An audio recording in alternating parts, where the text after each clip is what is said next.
Alright, it's a new day, so we got to start finishing up some of the smaller stuff that's going on. Like I said in the last clip, we are missing valve cover gaskets, so got some new valve cover gaskets here, and we're actually going to go ahead and replace on those ones right now.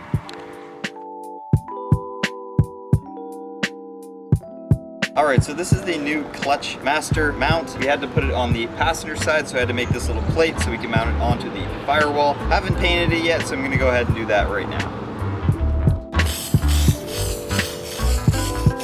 Okay, so right now I'm just basically extending all the wires so we can put the ECU and the fuse box inside of the car. So basically in order to do that, we have to extend a bunch of the engine wires to keep the bay nice and clean. And that's basically what I'm doing right now, and it is a very long process.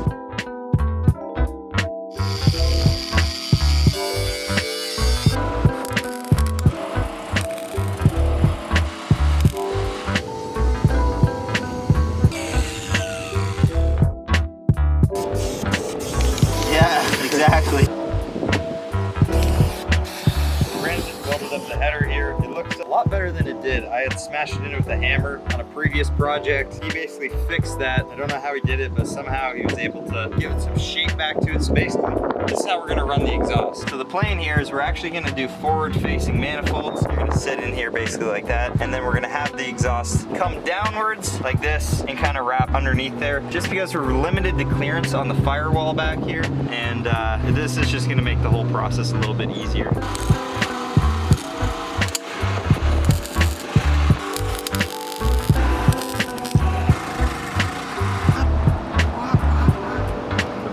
Alright, so Brandon just went ahead and welded up the throttle bracket for this thing. We just used the original throttle cable, the original bracket, and he welded it to the factory bracket on the 4.3. Now we have a throttle that works, but we just have a long ass cable here, so figuring out what to do with the rest of this is another small issue. Alright, so since last time you guys saw, did a lot more stuff to the car. I'm actually just changing out the battery right now because the cold cranking amps for this battery is actually too low for this engine, so it doesn't really want to crank the best. But since you guys saw us last, I did the wiring. I hooked up a bunch of that stuff. I actually bolted up the exhaust. I put all the spark plug wires on, a bunch of random stuff. I got the interior kind of sorted out a little bit, got the wiring sort of figured out a little bit, and also made a shifter for the transmission. So now we can actually shift it into gear and actually know if it's in gear or not, because before it was just right on top of the transmission. It was a little hard to kind of shift it properly. So now we got an actual shifter, and we're kind of just working on now going for that first start. We still need a drive shaft to get it to run. Might kind of look into that today, but kind of see how things go. All right, so what we had to do for the shifter was do a remote mount shifter because the transmission sits so far ahead up here. Didn't really want to be shifting gears all the way up there. It's pretty basic setup. You can see just a couple joints on here. We reused a lot of the factory components, actually, just kind of welded stuff together. Used a ball joint as a new pivot point, and it seems to work pretty good right now. Just hooked up the new battery. We're gonna see if it'll crank now. Hopefully it does, because this has actually got 700 cold cranking amps. Let's test it out right now. Holy fuck, that is quick. Did you hear how fast that was? Alright, so some of you guys might be wondering why we haven't actually started this thing, because we're right there, right? We have the fuel pump hooked up, we got the battery, we got the wiring hooked up. What's holding us back? We don't have a throttle body. I gave it to my buddy. I want him to weld the mass airflow sensor onto the throttle body just to eliminate some piping and stuff like that. And he still has the throttle body, so we do not have a throttle body to be able to start the vehicle. So obviously it's just gonna suck in tremendous amounts of air right now, and it would just run like dog piss. So that's basically why we haven't started it. But I might try to figure something out. You gotta sit here for 5 minutes, jack the thing up to stock height. So basically what happened was the transmission sits way too high up in the transmission tunnel. So my little output shaft I got is hitting cross brace underneath the car. So now I have to figure out how to take it out now somehow.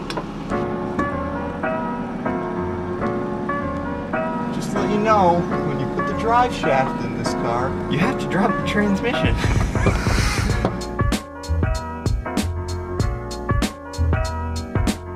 Okay, so what we have is a slip yoke here. That is for the 5-speed WRX transmission. This is the slip yoke for the NV3500 transmission. As you can see, it's a large difference. The outer diameter of this drive shaft is 2.5 inches. The inner diameter of this piece here is 2.5 inches. So we should be able to just cut this drive shaft. We'll slip this on there, put a nice bead around it.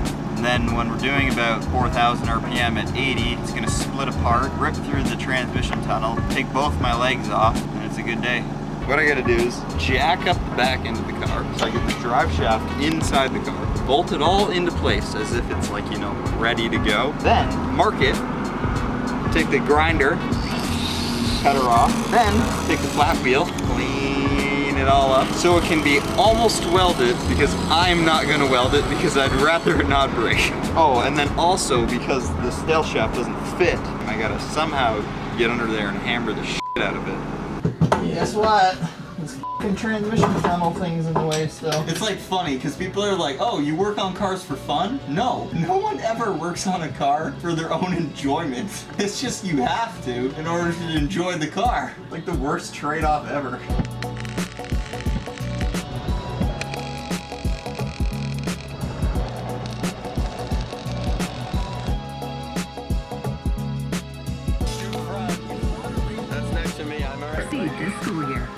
Well, we're gonna put it in. We're gonna see if the car even runs, because we don't know if the car runs yet, so.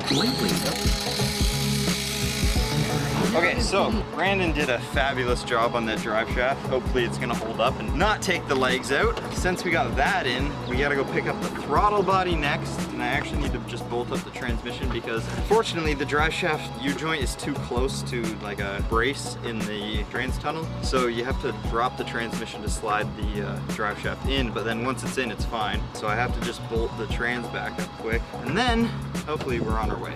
Update right now, we are going to pick up the throttle body from Cam's, put it on the car, and when we come back, it's time to see if it'll run. It's just fucking ugly as shit. Alright, everything's somewhat roughly hooked up. So we're gonna try to run this thing right now. I'm just jumping the fuel pump wire, that's all this is. We're gonna see if it'll run. I'm not sure if it will. Gonna give it an attempt right now.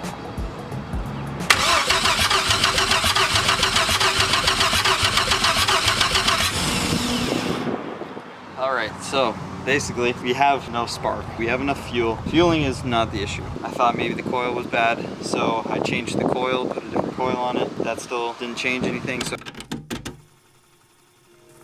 Alright, last time you guys saw us, we were trying to get the car started. We couldn't get it started. There was some wiring problems going on. We weren't getting spark actually from the coil, so I tried replacing the coil, a bunch of other stuff like that. Turns out there's just a bunch of different wiring 5-volt problems going on, so I decided let's ditch everything and go back old school and put a carburetor on this thing. So I actually went ahead, switched out the intake manifold for a marine intake. You can see there we got a 4-barrel carburetor on there now. This is actually off of a Mercruiser 4.3 Vortec. I think it's somewhere in like 1995. They were still doing the carburetors on these, and so we switched out for that. We're going to be putting an HEI distributor on, and we should be able to get the thing fired up. Alright everyone, I just want to outro this video because there's not much going on right now, and next video hopefully you guys will see the car actually running. It does not run right now. There's a few more things we got to do to get it there. As you can see, we got most of the stuff set up, just waiting on the new distributor to show up. Can wire that thing up hopefully really quickly, do the fuel lines, finish up the fuel lines, and we should be able to crank this thing up and get it fired up. Hopefully it'll run good. We don't know yet. I've never messed with a carburetor or a distributor that you can actually, you know, just yourself like that. So learning stuff for me, and yes, stay tuned. See you guys.